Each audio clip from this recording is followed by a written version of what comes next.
Hola, ¿cómo están todos? Bienvenidos. Esto es Entrevista Verdadera. Hacemos el programa en vivo y en directo en la red. Esta vez vamos a conversar con el capellán del Hogar de Cristo, Pablo Wocar. ¿Cómo está, Pablo? Muchas gracias por acompañarnos. Gracias, estoy muy contento de estar contigo, Beatriz. Gracias. Qué bueno.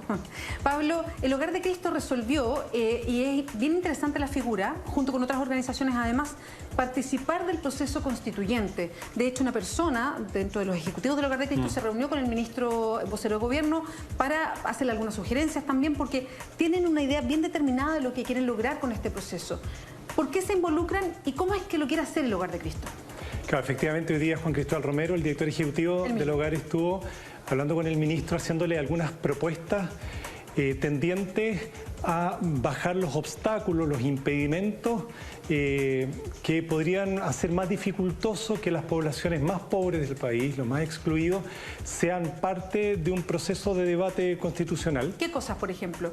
Súper concreto, la duración, por ejemplo, de estos encuentros locales, poder hacerlos, por ejemplo, poderlos dividir en 3 o que puedan durar menos tiempo. Porque estamos hablando de personas que tienen capacidades diferentes, son personas adultos mayores, personas que están en situación de calle, son jóvenes que tienen un historial de ser excluidos de la educación, son apoderados de jardines infantiles en sectores extremadamente dañados, asolados por el narcotráfico, la exclusión. Entonces se requieren formatos que permitan que efectivamente sea un lenguaje que se entienda y que incorpore las miradas de estos grandes valores, de estos grandes principios de deberes y responsabilidades, incluso de ciertas institucionalidades que ellos visualizan que podrían honrar la reparación de derechos de ellos, y eso dicho en primera persona. Y esto es como por ser coherente con el padre Hurtado.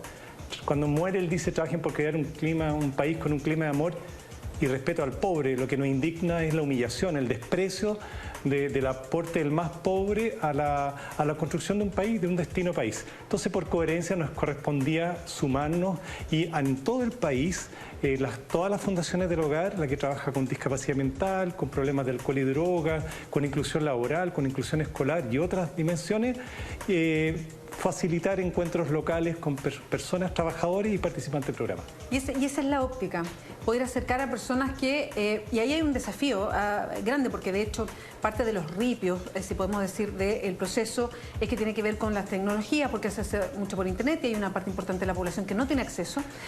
También el lenguaje, qué es lo que se discute, cómo se discute, de qué manera se escribe. O sea, hay Exactamente, hablamos que hay personas que realmente podrían dejar la huella digital. Hay personas que tienen recelo, distancia con que su foto sea expuesta por distintas razones.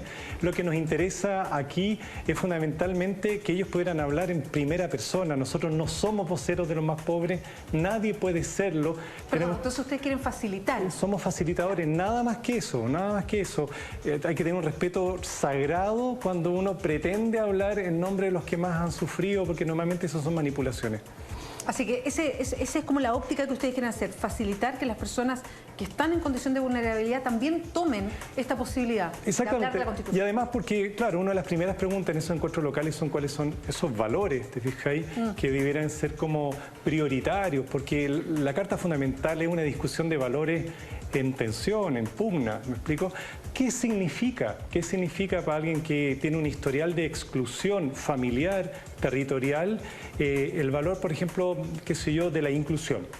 ¿Qué es la justicia social para esa persona? ¿Qué es para esa persona el valor de la libertad? Y que lo puedan decir ellos mismos. Nosotros hemos constatado que efectivamente la pobreza es una conculcación de la libertad. Entonces, por lo mismo, el valor de la libertad en una Carta Fundamental tiene que ser para todos y no solamente para los que nacimos, por ejemplo, en condiciones de privilegio, en cuna de oro o como lo quieras decir.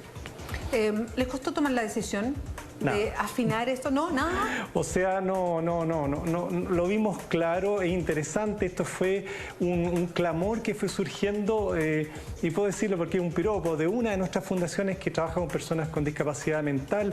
Ellos, cada vez que ha habido votaciones, han hecho un esfuerzo de alfabetización cívica que le permitiera a las personas participar en las elecciones, y por lo mismo ellos dicen: oye, esto nos corresponde, es el aporte que podemos hacer también para el país, y esto esto agarró como pasto seco. Después nos dimos cuenta que los amigos de Techo, del SJM, de Servicio Jesuita Migrante, que también la Pastoral de las Cárceles está haciendo encuentros para que las personas que normalmente no son convocadas a dar su opinión sobre el destino del país ahora sean escuchadas.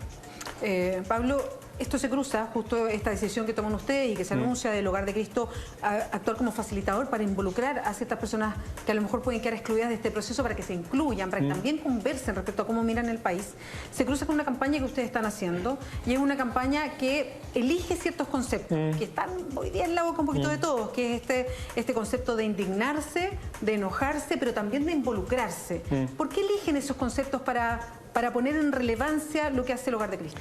Por honestidad, Beatriz. O sea, nosotros, gracias a Dios, todavía nos irritamos con la falta de respeto a un igual a nosotros cuando esa persona, por su origen social, por su historia de compromiso delictual, por la razón que sea, es tratado como un inferior. Y tiene que hacer más cola y tiene menos acceso a la salud y rebota de los colegios y se le piden los documentos cuando entra a una casa comercial, etcétera. Gracias a Dios todavía nos irrita, todavía no lo normalizamos. Y yo creo que somos muchos los compatriotas que nos pasa lo mismo, que miramos con mucha preocupación el clasismo de derecha y de izquierda, de credos religiosos y agnósticos, de lo que sea, que queda alarvado en el sentido de evaluar a las personas por estándares que no tienen que ver con una dignidad así sagrada per se, sino por otras categorías. Eso es inaceptable en un país desarrollado, y después hay como muestras de tejido que ya como que nos hacen irritarnos en serio. Yo lo he dicho, nos han dejado cerca de 26 personas agonizando en las puertas del Hogar de Cristo sin tocar el timbre, sencillamente ahí, como un botadero. Nosotros como Fundaciones del Hogar de Cristo no queremos ser funcionales a una máquina de exclusión social. Queremos que vuelvan de vuelta, que vuelvan donde deben estar, que no es en el Hogar de Cristo. ¿Me explico? Tienen que estar en las parroquias, en los templos evangélicos, en tu barrio, en el colegio de tu hijo. Ahí pertenece, de ahí llegaron. Ese trabajo, esa mirada es la que nos hace decir, ¿sabes qué más? Hagamos algo distinto con la rabia. En vez de quemar los paraderos, en vez de hacer detenciones ciudadanas que son sencillamente clases de tortura, con una especie como de desahogo, o en vez de tomar palco, de comer cabrita y hacer de opinólogo y de excusarnos con razones ideológicas, religiosas, estadísticas o lo que sea, ¿qué tal si tú te transformas en un innovador de tu manera de ser papá, mamá, académico, de manera que se abran puertas que hoy día están cerradas a los más pobres del país? Ouch, nos llega a todos ahí el palo. No, pero está bien. Y a eso voy, y eso quería preguntar. Al ustedes proponer involucrarse, porque claro, toman la palabra indignado, que pasa mucho, que uno lo ve en redes sociales, en fin, enojado, enrabiado, en fin, y después decir involúcrate, a eso apelan. Es que es interesante ese paso, porque es un poco lo que uno señala de pataleo en Twitter o hago algo. Exacto. Sí. A eso van, digamos. O sea, nos pasa a cada rato de que muchas veces la indignación tiene una lucidez, ¿ok? Tiene una lucidez, ve algo, pero inmediatamente toma como inconscientemente una decisión, que es una decisión cómoda, que es que yo confirmo la caricatura. Entonces digo, ya, todo el sector privado son todos unos codiciosos, todo el sector público son unos clientelistas, ¿me explico? O todos los curas son pedófilos, todos los agnósticos son no sé qué, lo que sea. Yo confirmo mis prejuicios de manera que yo no me veo convocado a alterar en nada lo que hago.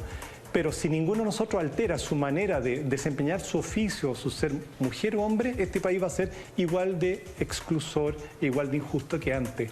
Entonces, ese paso es el involúcrate, es una convocatoria a la innovación, pero distinta, que no tiene que ver con la calidad de las carreteras, ni con enfurecerte porque no te den suficiente giga, sino a ver qué tal si nos enfurecemos por la inhumanidad.